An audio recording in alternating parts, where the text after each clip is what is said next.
Pernahkah kamu merenungkan seberapa baik kamu benar-benar mengenal teman, kolega, atau tetanggamu, dan seberapa besar kamu dapat mempercayai mereka?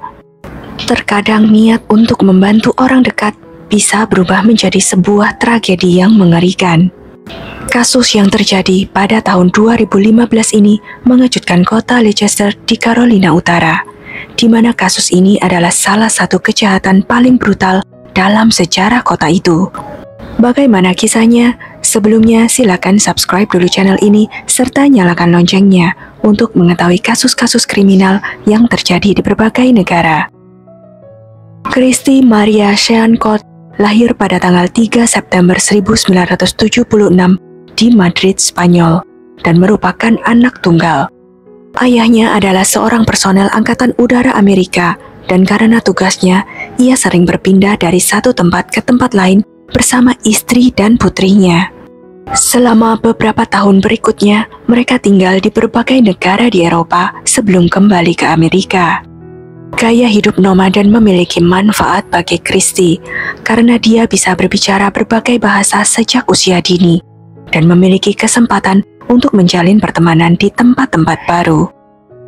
Christy dikenal sebagai wanita muda yang manis, mudah bergaul, dan menawan. Selain itu, sejak usia dini, ia aktif berpartisipasi dalam olahraga, termasuk senam, renang, dan kickboxing. Ketika Christy menyelesaikan sekolahnya, ayahnya pensiun dari militer, dan keluarganya menetap di Biloxi, Mississippi. Di sana, Christy akhirnya mendapatkan teman akrab dan menemukan hobi baru, yaitu memasak. Christy memutuskan untuk menekuni bidang ini dan menyelesaikan kursus kulinernya. Tanpa diduga, dia juga menemukan bakatnya dalam hal akting. Sebagai seorang wanita muda cantik dan ambisius yang penuh bakat, Christy kemudian terdaftar di sebuah akademi akting dan pindah ke Los Angeles. Di sana ia mendapat peran kecil dalam film The Terminator. Pada tahun 2000, Christy lulus dari akademi akting. Suatu hari, Christy berpartisipasi dalam beberapa acara TV kuliner populer yang menjadikannya sosok yang cukup populer dan terkenal. Karena dia berhasil mencapai final pada satu season acara The Next Food Network, walaupun akhirnya bukan dia pemenangnya. Sekitar setahun kemudian, Christy mendirikan perusahaan cateringnya sendiri yang menyediakan makanan sehat. Dia juga mengadakan kursus online tentang nutrisi yang tepat dan mengembangkan beberapa proyek lainnya. Pada tahun 2012, Christy bertemu Joseph Timothy Codd, lebih dikenal sebagai JT, yang bekerja sebagai direktur casting televisi, yang bertanggung jawab untuk memilih peserta dalam berbagai proyek acara TV. Mereka bertemu pertama kali di sebuah studio di Los Angeles pada casting untuk acara kuliner, dan mereka langsung merasa cocok. Joseph hampir 7 tahun lebih tua dari Christy, dan telah menikah sebelumnya, tetapi sedang dalam proses bercerai pada saat mereka bertemu. Joseph benar-benar terpesona oleh kecantikan dan karisma Christy, dan segera mereka memulai hubungan romantis. Pasangan itu memutuskan untuk meninggalkan Los Angeles dan pindah ke North Carolina. Christy menjual bisnis cateringnya yang cukup sukses, dan Joseph menjual rumahnya di Hollywood. Mereka kemudian membeli sebidang tanah yang luasnya sekitar 1 hektar di kota Leicester, dan sebuah rumah yang luas dan nyaman. Joseph terus berkolaborasi dengan saluran TV, tetapi sekarang bekerja dari jarak jauh, sedangkan Christy aktif mengembangkan blog pribadinya tentang nutrisi dan gaya hidup sehat. Mereka adalah pasangan ideal dengan hubungan yang ditandai oleh cinta dan keharmonisan. Tak lama kemudian, mereka memutuskan untuk meresmikan hubungan mereka, dan pada bulan Agustus 2014, mereka mengadakan pernikahan mewah yang dihadiri oleh kerabat, teman, kolega, tetangga, dan bahkan beberapa penggemar. Mereka benar-benar bahagia dan penuh dengan rencana indah untuk masa depan mereka bersama. 3 bulan setelah menikah, Christy hamil, dan semakin sempurnalah kebahagiaan yang mereka rasakan. Dokter memberitahu bahwa Christy mengandung bayi perempuan. Mereka lalu memutuskan untuk memberi nama anak sulung mereka Skylar. Semuanya berjalan dengan sempurna. Namun, Kebahagiaan pasangan itu ternyata berumur pendek. Saat itu, Christy sedang hamil 5 bulan. Dia hampir setiap hari menelepon orang tuanya untuk berbagi kabar terbaru dan mengobrol dengan ibunya, kadang selama 1 jam. Tapi anehnya, pada tanggal 13 Maret 2015, Ibu Christy tidak dapat menghubungi putrinya. Awalnya dia tidak terlalu memikirkannya, tapi situasi berulang keesokan harinya. Panggilan itu masuk, tetapi tidak ada yang menjawab. Dia mencoba menelepon Joseph, tetapi juga tidak diangkat. Ketika pada tanggal 15 Maret, baik ponsel Christy maupun Joseph menjadi tidak aktif, Ibu Christy mulai sangat khawatir. Karena orang tua Christy dan Joseph tinggal di negara bagian lain, mereka tidak dapat segera memeriksa rumah anak-anak mereka untuk memastikan semuanya baik-baik saja.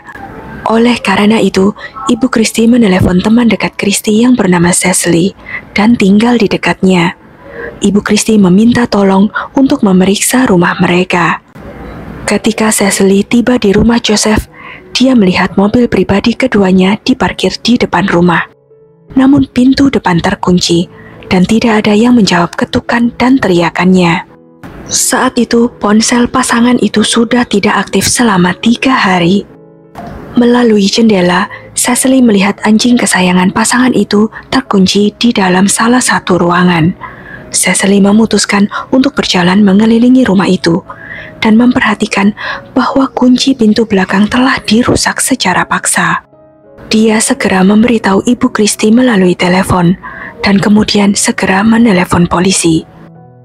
Petugas yang merespon memastikan bahwa pintu belakang telah dibobol dan menemukan kekacauan di dalam. Beberapa barang berharga telah dicuri, termasuk kotak perhiasan, dan brankas di kamar tidur pasangan tersebut juga telah dibobol. Namun tidak ada tanda-tanda pertikaian, darah, atau bukti bahwa pasangan tersebut telah ditahan atau dibawa secara paksa. Selain itu, pelaku telah bertindak sangat hati-hati tanpa meninggalkan sidik jari atau jejak DNA. Sementara itu, para kerabat masih berharap bahwa Joseph yang berusia 45 tahun dan istrinya yang sedang hamil, Christy, yang berusia 38 tahun, masih hidup di suatu tempat. Pada awal penyelidikan, tidak ada petunjuk atau bahkan bukti signifikan yang dapat ditemukan. Pasangan tersebut tidak memiliki musuh atau masalah besar apapun. Ponsel pasangan tersebut juga ditinggalkan di rumah. Terakhir digunakan pada tanggal 12 Maret. Hanya panggilan masuk yang tercatat pada keesokan harinya. Polisi memutuskan untuk menanyai para tetangga apakah mereka melihat sesuatu yang aneh atau mencurigakan baru-baru itu. Sebuah detail menarik muncul dari seorang tetangga yang tinggal di seberang jalan. Ia melihat penduduk setempat lainnya melemparkan bungkusan besar ke tempat sampah dekat rumah Joseph pada pagi hari tanggal 15 Maret. Saat itu pemeriksaan isi tong sampah tidak dapat dilakukan karena sampah-sampah telah dibawa ke tempat pembuangan sampah kemarin. Polisi lalu berbicara dengan orang yang telah membuang bungkusan itu. Dia adalah Robert Jason Owens, berusia 36 tahun, tinggal di jalan yang sama, dan sangat mengenal pasangan itu. Bahkan telah dianggap sebagai teman dekat keluarga Joseph. Robert adalah seorang tukang dan pernah membantu Christy dan Joseph ketika mereka pertama kali pindah ke rumah baru. Mereka menjadi teman dan kemudian pasangan itu mengundangnya ke pernikahan mereka. Sekilas tidak ada yang mencurigakan tentang hal itu, kecuali penduduk setempat lainnya menggambarkan Robert sebagai orang yang aneh dan tidak dapat diprediksi. Pada tanggal 16 Maret, Robert dipanggil ke kantor polisi untuk diinterogasi. Pada awalnya, ia menyangkal keterlibatan dalam hilangnya pasangan tersebut dan mengklaim tidak mengetahui apapun tentang bungkusan itu. Namun malam harinya, situasi berubah secara drastis setelah bungkusan besar yang aneh ditemukan di tempat pembuangan sampah. Di dalamnya terdapat barang-barang dari rumah Joseph, termasuk ditemukan sidik jari Robert dan jejak DNA pada pakaian yang sebagian terbakar dan selimut. Semuanya berlumuran darah. Bukti ini menguatkan kecurigaan polisi bahwa Christy dan Joseph sudah tewas. Ketika polisi menggeledah rumah Robert, mereka menemukan sisa-sisa kerangka manusia yang hangus di tungku kayunya. Robert kemudian dijadikan tersangka utama dalam pembunuhan Joseph dan Christy. Setelah beberapa jam interogasi, dia akhirnya mengakuinya, tetapi menyatakan bahwa itu adalah tindakan yang tidak disengaja. Menurut pengakuannya, pada malam tanggal 12 Maret, dia berkendara untuk mengunjungi rumah temannya, tetapi tanpa sengaja berbelok keluar jalan untuk menghindari menabrak seekor anjing. Karena mobilnya terjebak di lumpur, dia berjalan ke rumah Joseph dan meminta bantuan mereka untuk mendorong mobilnya keluar. Pasangan itu setuju untuk membantu. Ketika mereka mendorong mobil, Robert yang duduk di belakang kemudi secara tidak sengaja menginjak pedal gas dan menabrak mereka. Ketakutan akan dituduh membunuh mereka, dia memilih untuk tidak memanggil polisi atau layanan darurat, malah memutuskan untuk menutupi kejadian itu. Robert mengaku dia kembali ke rumah Joseph, masuk dari pintu belakang dan mengambil selimut dari kamar tidur untuk memindahkan mayat Joseph dan Christy. Dia membungkus mayat-mayat itu dan meletakkannya di mobil pick-up-nya, membawa mereka ke rumahnya, lalu memotong-motong keduanya di kamar mandinya menggunakan gergaji dan kapak kecil. Kemudian dia menyalakan tungku kayunya dan mulai secara bertahap melemparkan potongan-potongan tubuh temannya itu ke dalam api, dengan harapan mereka akan terbakar sepenuhnya. Anehnya, dia memilih untuk tidak membakar selimut, pakaian, dan alas kaki mereka yang basah kuyup oleh darah, tetapi malah membungkusnya dalam kantong sampah dan dibuang ke tempat sampah. Berasumsi bahwa begitu sampah dibawa ke tempat pembuangan sampah, tidak ada yang bisa menemukan bukti apapun. Setelah itu, Robert mengaku dia membuat seolah-olah telah terjadi perampokan, meskipun pada kenyataannya dia memang telah merampok rumah Joseph dengan mencuri uang dan barang-barang berharga, dan dia gadaikan keesokan harinya. Kekejaman yang dilakukan Robert terhadap tubuh temannya dan ketenangan yang menakutkan saat dia menceritakan kejadian tersebut sangat mengejutkan. Di rumahnya, polisi menemukan gergaji dan kapak berlumuran darah, kulit, dan pecahan tulang dari Joseph dan Christy. Dia bahkan tidak repot-repot membersihkan peralatannya atau berusaha menyembunyikannya. Yakin bahwa polisi tidak akan pernah mencurigainya karena dia tidak meninggalkan jejak apapun di rumah Joseph. Analisis forensik mengkonfirmasi bahwa sisa-sisa tulang yang ditemukan di tungku kayu Robert adalah milik Joseph dan Christy. Robert belum menikah, tidak memiliki anak, dan hampir tidak pernah menjalin kontak dengan kerabatnya. Dia sebelumnya tinggal di Asheville, North Carolina, tetapi pada tahun 2000, dia membeli tanah di Leicester dan kemudian membangun rumah di sana. Ternyata namanya dikaitkan dengan kejahatan yang belum terselesaikan dari 15 tahun sebelumnya yang terjadi di Asheville. Pada tahun 2000, teman dekat Robert, Seb Quinn, yang baru berusia 18 tahun saat itu menghilang secara misterius. Robert dan Seb sudah saling mengenal sejak sekolah, tinggal berdekatan, dan kemudian berteman dekat. Seb saat itu sedang menjalani pelatihan militer dan juga bekerja paruh waktu di Walmart. Pada tanggal 2 Januari 2000, setelah menyelesaikan shift-nya, Seb bertemu dengan Robert, berencana pergi ke Leicester untuk membeli mobil baru. Tetapi dia tidak pernah kembali ke rumah. Beberapa hari kemudian, mobil Mazda miliknya ditemukan berada di bagian lain kota dan diparkir dengan lampu depan masih menyala. Terdapat pola hati digambar di jendela dengan lipstik merah. Namun Seb tidak pernah ditemukan. Mobilnya juga mengalami kerusakan dan goresan dengan bekas cat dari kendaraan lain. Orang terakhir yang melihat Seb adalah Robert, yang mobilnya juga mengalami kerusakan dan ternyata goresan tersebut mengandung partikel cat dari mobil Seb. Ketika saat itu diinterogasi polisi, Robert menceritakan sebuah cerita yang aneh dan tidak masuk akal. Tak lama setelah mereka menuju ke arah Leicester, Seb memberi kode padanya untuk menepi. Seb mengatakan dia menerima pesan di pagernya dan butuh untuk menggunakan telepon umum. Dia meminta Robert untuk menunggu dan pergi ke pom bensin terdekat. Tetapi Sep kembali 10 menit kemudian, tampak panik dan mengatakan rencana mereka telah berubah, dan kemudian pergi terburu-buru dan menabrak mobil Robert. Polisi juga menemukan bahwa Sep memiliki hubungan romantis dengan seorang wanita bernama Misty Taylor yang mantan pacarnya, Wesley Smith, pernah mengancam Sep untuk berhenti melihat Misty. Baik Misty, Wesley, dan Robert ketiganya sempat diinterogasi dalam kasus ini, tetapi karena kurangnya bukti, ketiganya dibebaskan.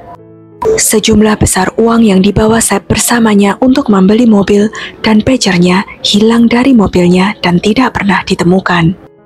Keanehan lainnya adalah sehari setelah hilangnya Sep, seorang pria yang mengaku sebagai Sep menyatakan dia tidak akan masuk kerja selama beberapa hari ke depan karena sakit.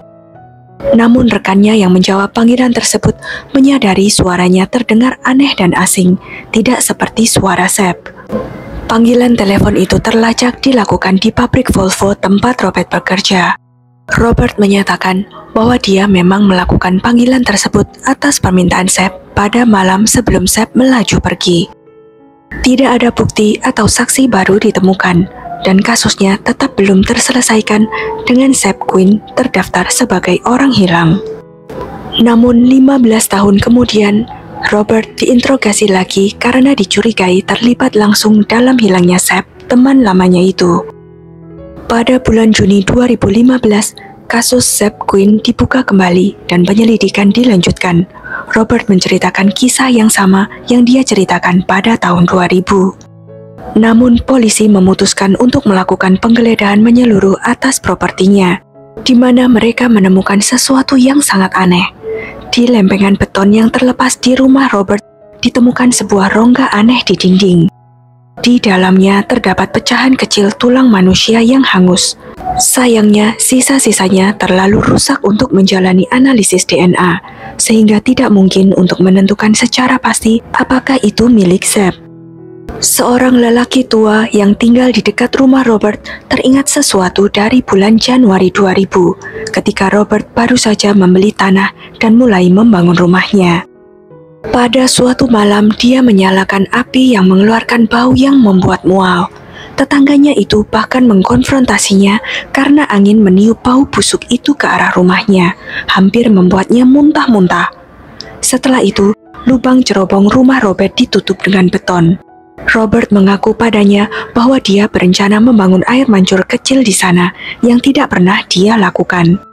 Tetangganya itu telah melupakan api yang berbau busuk itu sampai 15 tahun kemudian ketika polisi muncul untuk mewawancarainya.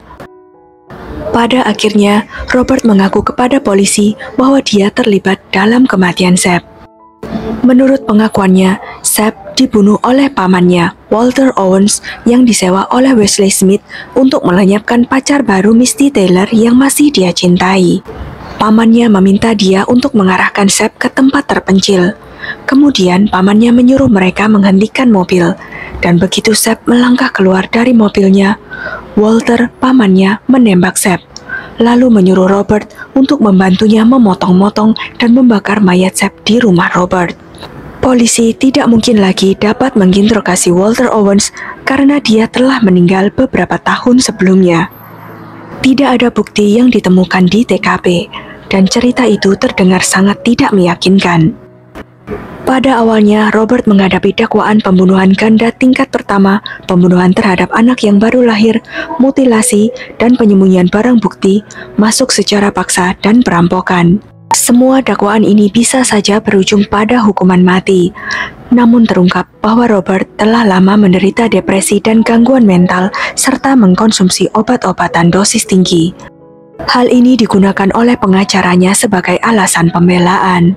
Berkat strategi ini, ada kemungkinan Robert bisa saja dinyatakan gila dan dikirim ke klinik psikiatri alih-alih penjara, yang tidak memuaskan bagi penuntut maupun keluarga korban. Pada saat yang sama, penyelidikan kasus Sep Quinn dimulai. Pada tahun 2017, Robert menyetujui kesepakatan pengakuan bersalah dalam pembunuhan Joseph dengan imbalan jaminan penghapusan hukuman mati. Robert dinyatakan bersalah atas 2 pembunuhan tingkat 2, pembakaran jenazah, dan perampokan. Total dia dijatuhi hukuman 59 tahun penjara. Pada tahun 2022, Robert Owens membuat kesepakatan lain dengan pihak berwenang. Kali ini mengenai kasus Seth Quinn, namun dia hanya mengakui keterlibatan dalam pembunuhan dan membantu menyembunyikan bukti. Atas kejahatan ini, dia menerima tambahan 12 tahun penjara. Robert berbicara di pengadilan meminta pengampunan dari kerabat orang-orang yang telah dia bunuh. Dia berbicara tentang ketidakbersalahannya dan menghubungkan semuanya dengan kecelakaan yang tidak menguntungkan yang disebabkan gangguan mentalnya dan pengaruh obat keras yang mengganggu pikirannya. Namun kerabat Christy dan Joseph serta keluarga Seth tidak mempercayainya.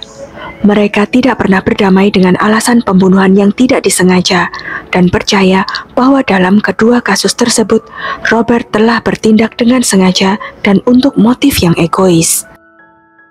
Sekian kisah kali ini. Jangan lupa untuk klik like, share, subscribe, dan komen ya pendapat kalian.